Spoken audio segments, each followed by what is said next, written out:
नमस्कार. श्रीपाद श्रीवल्लभ चरित्रामृत हा ग्रंथ म्हणजे खरं तर अनेक रहस्यांनी भरलेला एक खजिनाच आहे. चला तर मग आज आपण थेट 7व्या अध्यायात उडी मारूया आणि उलगडूया एक असंच गूढ एका दिव्य बालकाच्या जन्माचं रहस्य, ज्याने अख्ख्या गावालाच विचारात पाडलं होतं. कधी विचार केलाय की जर साक्षात परमेश्वरच एका लहान मुलाच्या रूपात आपल्यात जन्माला आला तर काय होईल? हाच प्रश्न या अध्यायाच्या अगदी केंद्रस्थानी आहे. आणि श्रीपादांची कथा आपल्याला याच प्रश्नाचं उत्तर देणार आहे. तर ही गोष्ट आहे पीठापूर गावातली. श्रीपादांचा जन्म झाला आणि त्यांच्या आईवडिलांच्या घरी जणू आनंदाला उधाण आलं. पण हा आनंद फार काळ टिकला नाही. म्हणजे तो आनंद आश्चर्यात बदलला. कारण अगदी लहान वयातच त्यांच्या वागण्यात, त्यांच्या बोलण्यात, त्यांच्या ज्ञानात काहीतरी विलक्षण दिसू लागलं होतं. आता बघा, एकीकडे आईवडिलांचा आनंद गगनात मावेनासा झाला होता, तर दुसरीकडे संपूर्ण गावात एक वेगळीच कुजबूज सुरू झाली.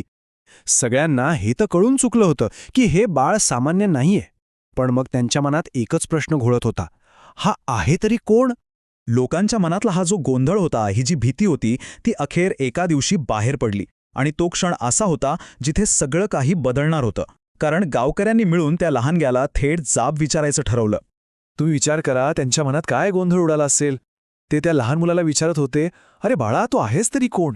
तू देव आहेस की यक्ष आहेस की कोणी अदृश्य शक्ती आहेस? त्यांना उत्तर हवं होतं आणि ते आता थांबायला तयार नव्हते. आणि यावर त्या बालकानं जे उत्तर दिलं ते ऐकून सगळेजण अवाक झाले. त्यांनी आपलं खरं वैश्विक रूप प्रकट केलं. ते म्हणाले, मीच तर आहे सगळ्या प्राणीमात्रांमध्ये, या संपूर्ण सृष्टीचा गुरु मीच आहे. बस, या एका वाक्याने सगळ्या शंका जणू काही वितळून गेल्या. तर आपलं खरं रूप जगासमोर आणल्यावर श्रीपाद थांबले नाहीत. त्यांनी सृष्टीचे काही मूलभूत नियम सांगितले. ते नियम जे आपल्या सगळ्यांच्या आयुष्याला आकार देतात. त्यांनी उलगडलं कर्म आणि धर्माचं गुपित. यातली सगळ्यात महत्त्वाची गोष्ट त्यांनी सांगितली ती म्हणजे आपलं आजचं आयुष्य, आपले आजचे अनुभव हे दुसरं तिसरं काही नसून आपल्याच भूतकाळातल्या कर्मांचं फळ आहे. आपण जे पेरलंय तेच उगवणार. हे कर्माचं गणित ना खूप सोपं आहे. याच्या दोन बाजू आहेत. एकीकडे आहे पाप, म्हणजे अशी कर्म जी आपल्याला दुःखात आणि बंधनात अडकवतात. आणि दुसरीकडे आहे पुण्य, म्हणजे अशी कर्म जी आपल्याला पुढे घेऊन जातात, आपली प्रगती करतात. आपल्या आयुष्याचा सगळा खेळ ह्याच दोन गोष्टींवर अवलंबून आहे. आणि धर्म म्हणजे नेमकं काय हे सोपं करून सांगण्यासाठी श्रीपादांनी महाभारताचं उदाहरण दिलं.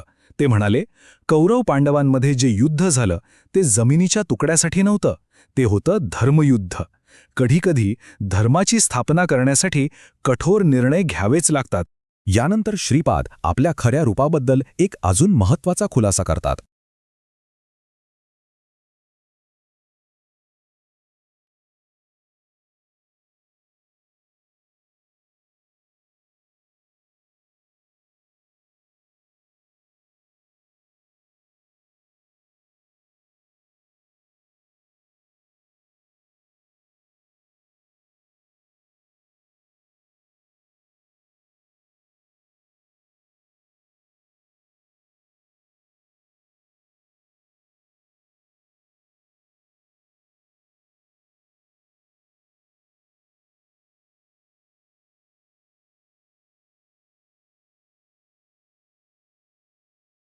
यानंतर श्रीपाद आपल्या खऱ्या रूपाबद्दल एक अजून महत्त्वाचा खुलासा करतात.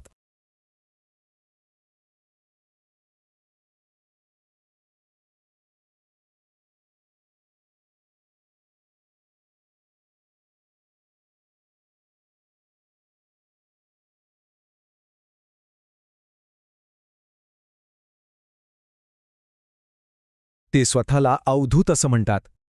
पण या अवधूत शब्दाचा नेमका अर्थ तरी काय? तर अवधूत म्हणजे असा एक मुक्त आत्मा जो कुठल्याही सांसारिक बंधनात अडकलेला नाही. सुख, दुःख, मान, अपमान, चांगलं वाईट या सगळ्याच्या तो पलीकडे पोहोचलेला असतो. आणि श्रीपाद हे त्याच परममुक्त अवस्थेत होते. त्यांच्या या रूपाला दिगंबर असंही म्हणतात. याचा शब्दशः अर्थ आहे, ज्याने आकाशालाच आपलं वस्त्र बनवलं आहे. पण हे फक्त वरवरचं वर्णन नाहीये, ही एक आंतरिक अवस्था आहे. कुठल्याही भौतिक बंधनांपासून पूर्णपणे मुक्त असलेली एक शुद्ध चेतना. आपलं स्वरूप आणि आपलं ज्ञान हे सगळं सांगितल्यानंतर ही कथा एका खूप करुणामय वर्णावर येते. कारण इथे श्रीपाद आपल्या भक्तांना आणि खरं तर सगळ्या मानवजातीला एक वचन देतात. आणि त्यांनी जे वचन दिलं ते त्यांच्या करुणेचा जणू काही सागरच आहे. ते म्हणतात, मला तुमच्या सगळ्यांच्या दुःखाची जाणीव आहे आणि माझ्या या अवधूत रूपातून मी तुमचं दारिद्र्य, तुमची दुःख नक्कीच दूर करेन. हे एका देवाने मानवाला दिलेलं किती मोठं आश्वासन आहे, नाही का? आणि कमाल म्हणजे त्यांनी त्यांच्यापर्यंत पोहोचण्याचा मार्ग इतका सोपा करून ठेवलाय. ते म्हणतात, जिथे कुठे श्रद्धेने, प्रेमाने माझं भजन कीर्तन होईल तिथे मी सूक्ष्म रूपात हजर असेनच. भक्तीचा इतका सहज आणि सोपा मार्ग त्यांनी स्वतःच दाखवला आहे. आणि मग तो शेवटचा, तो अविश्वसनीय क्षण येतो. शंकर भट नावाचे एक गृहस्थ हे सगळं स्वतःच्या डोळ्यांनी पाहत असतात. श्रीपाद आपला शेवटचा उपदेश देतात आणि पाहता पाहता त्यांचं भौतिक शरीर कणकणाने विरघळू लागतं आणि काही क्षणातच ते पूर्णपणे अदृश्य होतात. त्यांच्या दैवी शक्तीचा हा एक अद्भुत चमत्कार होता. या संपूर्ण कथेतून आपल्याला कर्म, धर्म, मुक्ती याबद्दल खूप काही शिकायला मिळतं. पण सगळ्यात महत्त्वाचा धडा हाच की आपल्या कर्मांची जबाबदारी आपलीच आहे आणि भक्तीचा मार्ग सगळ्यांसाठी खुला आहे. तर मग आता खरा प्रश्न हा उरतो की आजच्या या धावपळीच्या जीवनात आपण या प्राचीन ज्ञानाचा वापर स्वतःच्या मनशांतीसाठी कसा करू शकतो, यावर विचार करायला हवा.